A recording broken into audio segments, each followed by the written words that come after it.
ఆడవాళ్ళు ఏం చేస్తారంటే, తమకన్నా వయసులో పెద్దవాడు ఉంటాడనుకో 30, 35 ఎంతో ఉంటే, పెద్దవాడిని ఏం చేస్తారంటే పెద్ద మగాడిగా భావిస్తారనమాట. పెద్ద మగాడంటే పెద్దోడన్నట్టు. వాళ్ళని సార్ సార్ అంటారు తప్ప, వానితో సరసాలు, సల్లాపాలు ఏమి ఆశించరనమాట. వాడికి కూడా అవకాశం ఇవ్వరు, వాడి నుండి ఆశించరు. ఇట్లుంటదనమాట. తమకన్నా చిన్న పిల్లలుంటారనుకో, ఆడోళ్ళని చూసాక కొందరిని ఈసరించుకుంటారు. ఎందుకు? చిన్న పిల్లోడు. కాబట్టి చిన్న పిల్లోల్ని లాగా చూస్తారట. ఈసరించుకో పెద్దోళ్ళు కొడతారు చూసినావా? టప్ప టప్ప కొడతారు చూసినావా? మాట మర్యాద ఇయ్యకుండా. చిన్న పిల్లల్ని కొట్టినట్టు కొడతారంతే. ఓ ఇట్లుంటది. తిట్టడం, కొట్టడం, "ఏయ్ లే" ఇలాంటి మాటలు మాట్లాడతారంట. ఓకే. హీనంగా. ఇప్పుడు పక్కింటి పిల్లల్ని మనమైతే ఏయ్ ఇయ్యి అని తిడతామో, అలా తిడుతూ ఉంటారనమాట. చిన్నోడిని చిన్నగా చూస్తారు. కానీ కొందరు పిల్లలు మాత్రం బాయ్ ఫ్రెండ్‌లాగా వానికి గర్ల్ ఫ్రెండ్ అయితారన్నట్టు. "ఏయ్ లవర్ లేదారా? గర్ల్ ఫ్రెండ్ లేదారా నీకు? ఇలాగ నీ డార్లింగ్ వచ్చిండే? ఏ నీ బాయ్ ఫ్రెండ్ వచ్చిండే?" అని ఇలా అన్ని జోక్స్ వేస్తూ ఉంటారంట. అన్నీ వాడిని అడుగుతా ఉంటారు. ఆ! వాడికి ఏ ఉద్దేశ్యం ఉండదు కానీ వీళ్ళు అడుగుతా ఉంటారు. చొరవ చూపెట్టి, వీళ్ళ చొరవ చూపెట్టి వాని మీద చెయ్యడం, వాడిని ముద్దు ముచ్చట చేస్తూ ఉంటారు.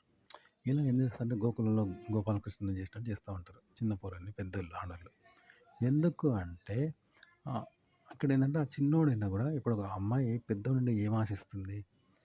కేరింగ్, మంచి మర్యాద, వినయం, విధేయత, అందం, ఆకర్షణ ఎన్నో ఉంటాయి కదా! ప్లస్ పాయింట్లు ఆశిస్తారు. ఆ చిన్నోడిని కూడా అన్ని ఆశిస్తారు.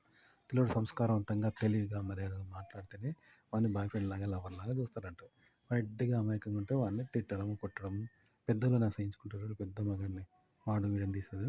అలా చిన్న పిల్లోడిని కూడా లెక్క చేయరు. కొట్టడము లేకుంటే తిట్టడం, "ఏయ్ లే, ఏయ్ లే" అని హీనంగా చూస్తుంటారు. అట్లుంటది. కాబట్టి ఆ అమ్మాయి చేత చిన్న పిల్లోడు కూడా బాయ్ ఫ్రెండ్‌లాగా కావాలి, ఆమె గర్ల్ ఫ్రెండ్‌లాగా వ్యవహరించాలి అంటే వాడికి ఏం తెలవదు. అయినా వాడిని రొమాంటిక్‌గా మాట్లాడడం, మీద చేయడం, ముద్దు ముచ్చటలు చేయమంటే అదొక అదృష్టం. అదొక తెలివి అంట. అదొక సంస్కారం ఉంటేనే చిన్న పిల్లోడిని చేస్తారంట. అదో అదృష్టం. ఉదాహరణకి యూట్యూబ్‌లో ఒక వీడియో గూడా వచ్చింది. ఏందంటే ఒక పెద్దావిడ అంటే 29 ఇయర్స్ ఒక చిన్న పిల్లోడట 15 ఏళ్ల పిల్లోడు, "అక్క నేను హస్తప్రయోగానికి అలవాటు పడ్డాను. చాలా పెయిన్ వస్తుందక్క" అని చెప్తే వాడి కోసం వీడియో చేసింది. ఎలా తగ్గించుకోవాలి. అగో అలా సెక్స్ విషయాలు ఈ రోజుల్లో వినొద్దు, వినకూడదు, మాట్లాడకూడదు, చెప్పకూడదు, అడగకూడదు అంటారు కదా! అలాంటిది మన సెక్స్‌ని యాక్సెప్ట్ చేసి ఆ విషయాలు విని అది తప్పు కాదు, అది ఒప్పు అని చెప్పి వాని పెయిన్ తగ్గించి ఆ! హస్తప్రయోగం మానుకోవడానికి చెప్పింది. కానీ సెక్స్ తప్పనిలే, హస్తప్రయోగం తప్పనిలే. పెయిన్ తగ్గించారు చూసారా?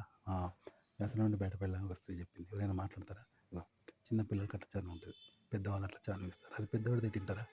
వినరు. అగో అదనమాట పిల్లోడికి ప్లస్ పాయింట్. వైబ్.